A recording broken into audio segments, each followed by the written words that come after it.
So here we are on VRP Rocks. I'm delighted to be joined for a third time by the legendary drummer himself, Carmine Appice. Hi, Carmine.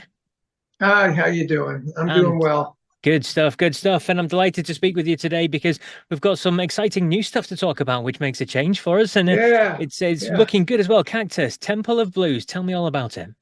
Temple of Blues, I understand the pre-orders so far are really well. When we were number 17 on Amazon. So the pre-orders in the blues department, which, we decided to make it a blues album because it really is blues. It's rock, blues rock. It's always been blues rock. And I'm watching all my friends like Foghat and Robin Trower, going on the number one spot in the blues area of Billboard. I said, well, if they can do blues, we can certainly do blues. So I told the label Cleopatra, let's do more towards blues. We were going to call it Cactus Influences and Friends. So now we're calling it Temple of Blues Influences and Friends. So it kind of takes both of the things together. And then we took all the songs, not all of them, 14 songs from 3 albums, Yeah. and we put them together with all different people playing them, and like people that I know are Cactus freaks, like Billy Sheehan, I know was a Cactus fanatic, and Dee Snider was a Cactus fanatic. And I did Joe Bonamassa's podcast, and he said, "Oh man, Parchment Farm blew me away." I said, "Good, you want to play on it?" And he said, "Sure." So we got him. We got a lot of different people on different tracks, which are really cool. The only constant was me. Yeah. And I did it all in my studio here. As I started here with my drums in the studio, and it's awesome. And the way it started was crazy because I had to put the click on.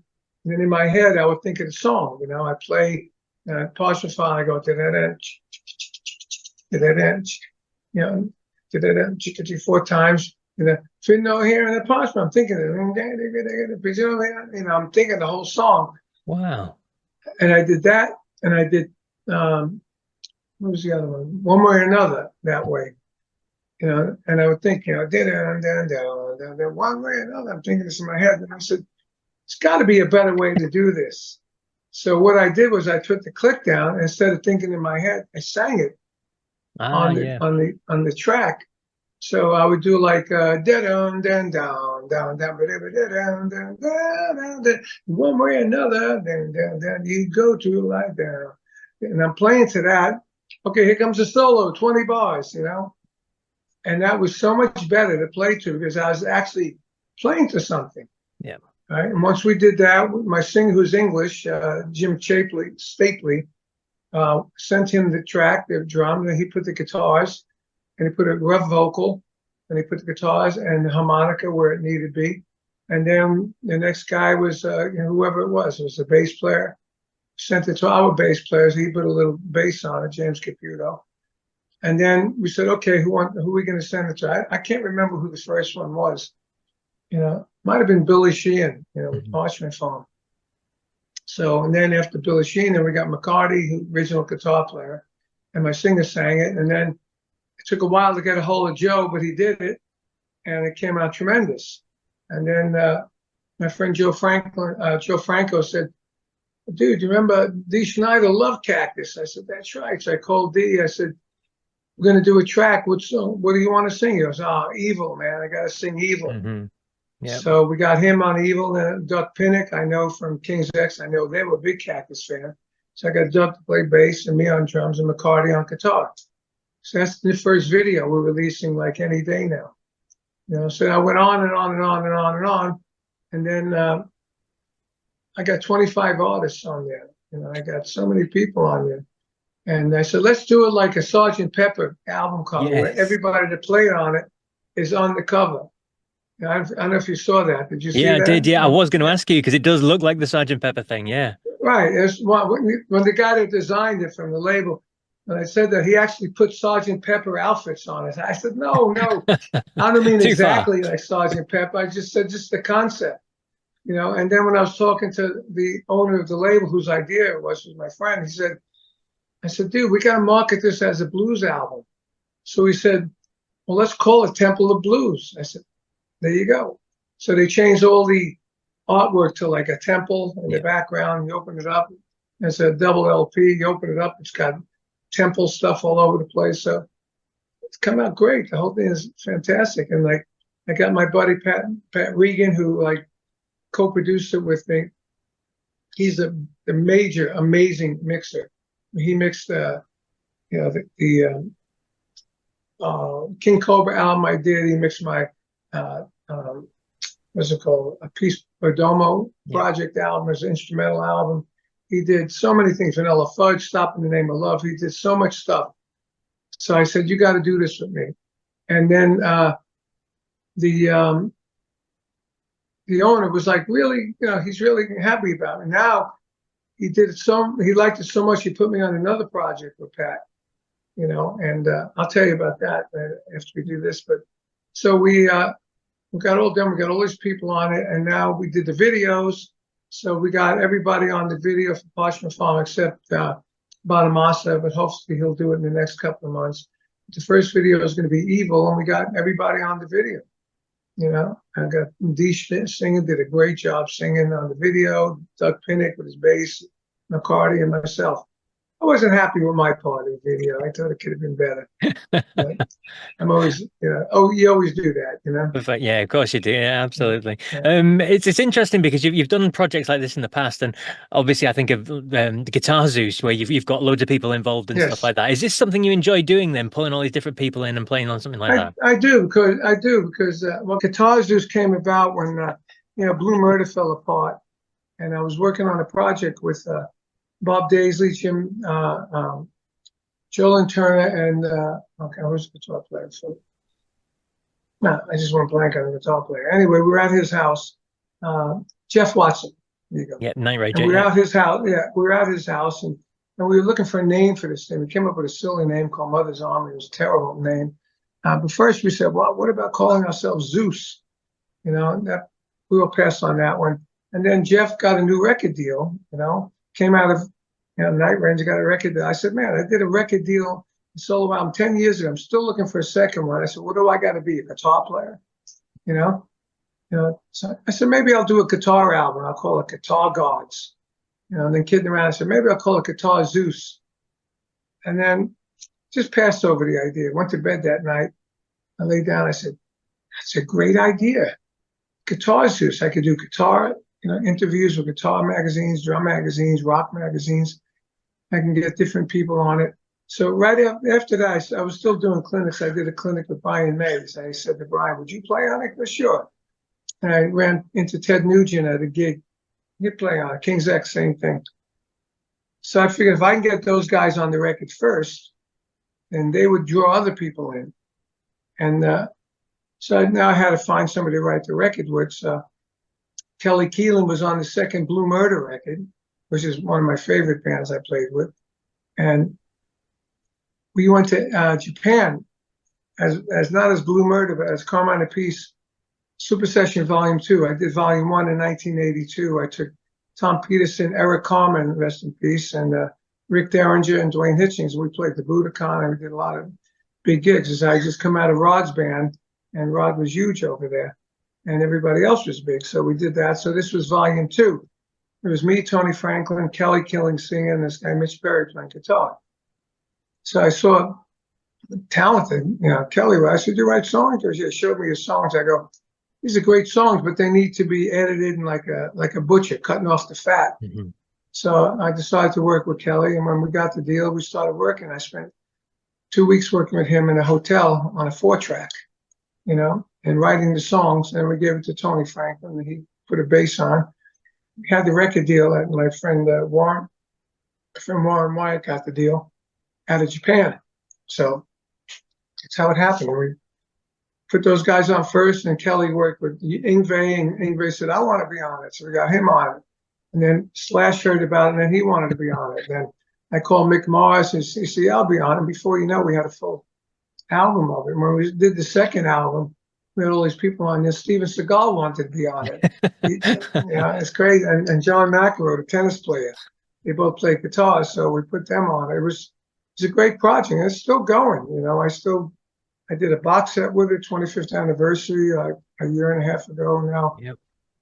It's still selling. and it's still around, and people still talk about it. And at the moment as well, I know you've been out on the road with Vanilla Fudge, and it's yourself and Mark and Vince, and obviously the original members. And Pete stepped in, didn't he, a few years ago, and we sadly lost Tim, didn't we? But how is it? How much fun is it being out on the road playing the old Fudge songs again? Then, well, I love playing the songs. I always say we get paid to travel, not to play. I mean, the traveling is at our age. I just saw Dixie Drex with Steve Morse and Rod Morgenstein.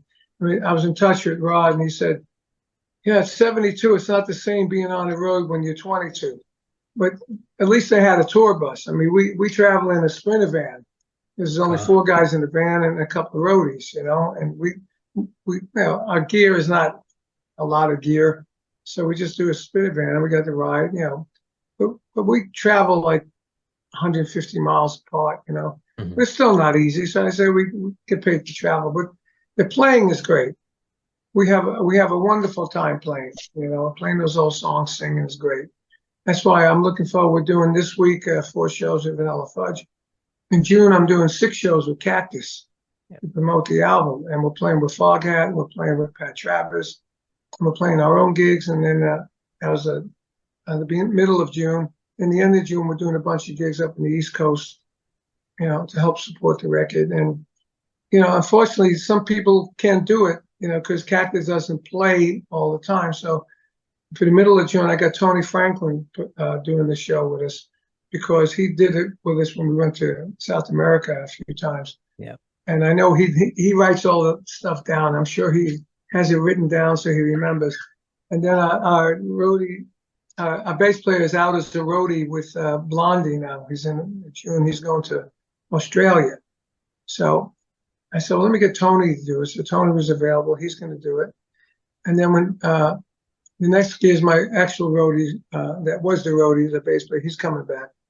And my singer, the English guy's out with other people too, so I got a replacement singer, but it's still going to be Cactus music and kick-ass.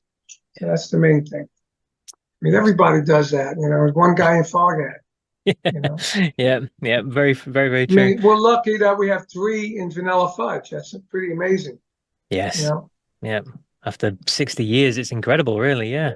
Yeah, it is. Yeah. Absolutely. But So I remember, I was just going to say, play big places. Now we're in 1,000 seats instead of 5,000.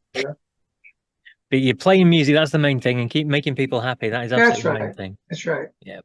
So what else is in the pipeline apart from all that? The touring, you did tease us with a little record there earlier. Well, this is really weird. The same guy at the record company said, I got the rights to Melanie, her AI voice. All right. So I want you to try and do this. So he sent me her singing Purple Haze. He said, but I want Cactus to back it. So I did it, and I just was finishing up. It sounds amazing. Then I find out today, I thought we were the first experiment. Then I find out today from a PR guy that he's doing it with other people, and like has Tiffany on one track and somebody else.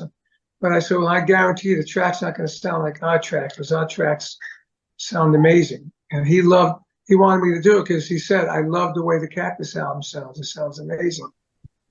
I said, okay, so we did it. I thought he'd give us the production thing to do the album, but he's got the regular album guy doing it, and I gotta admit, it doesn't kick ass like we do. Because that was the guy. I never, thought of her singing like that. She was always that kind of wimpy pop, I got the that song, and but she sings good on it. She's got a freaking scream from hell, on this stuff that she did with us. So anyway, but it's cool. We came up with an amazing product. We just handed it in. We're not done yet. I'm gonna make a little, Jimi Hendrix and psychedelics. Yeah, got to make a little psychedelic somewhere. But that was fun. And the other thing I'm doing is really crazy. And when I go see Rod Stewart, I enjoy it, but I said, man, I like to play these songs again. I never get to play them. So I found this guy that looks just like Rod, and he sings like Rod, and he's awesome. So he had a band going for years called Tonight's the Night. So I saw him up here in Florida. I went up and jammed with him, and the audience went crazy when I joined him, you know. So he said, why don't we partners? We become partners with this. I said, it's cool. I always want to play these songs, sure. So we're doing a bunch of gigs lined up from July, not, you know, every week, but July to February next year. Plus we got one gig in Palm Springs, California, which is going to be us with the band with a 60-piece orchestra. Oh, wow. Playing Rod stuff. And, you know, playing the stuff I co-wrote with Rod, I played on Rod, you know. And it's cool, you know, like we separated too in an intermission.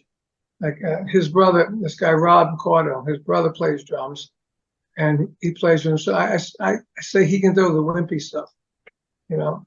Like either some guys have all the luck and Forever Young, that stuff. And then we take a break. Sax player we got was with Rod 14 years, Katra. She's with him 14 years. So I go up, he introduces me, I go up, talk to the audience, and I say something stupid like, I was with Rod 7, 8 years. She was with Rod 14 years. Together, we got 21 years of Rod, you know? And the people clap, and are you ready to rock? Yeah. And then we open up with Hot Legs, like the Young Turks and Passion, and You're in My Heart, and Do You Think I'm Sexy? And we do You Keep Me Hanging On, the way Rod did it. Yep. Yeah, and it goes over unbelievable with every audience, you know? It's just that song, the way like that. And Rod did it great. And yeah, so it's fantastic. So I'm having a ball doing that. And I'm having a good time. People go, do you golf? I said, no. I live in Florida. You golf? I go, no. What do you do for hobby? I said, I play drums. I sing. I produce. This is what I love to do. It's my hobby. You know? Fantastic. Don't have time for golf. Absolutely. So just to round it out, Cactus, the new record, Temple of Blues. It's going to be out June 7th. Look out for the video for the first one. Evil, Dee Snider, vocals on it. Fantastic. That's going to be out anytime now as well. So absolutely fantastic. Thank you so much, Carmine.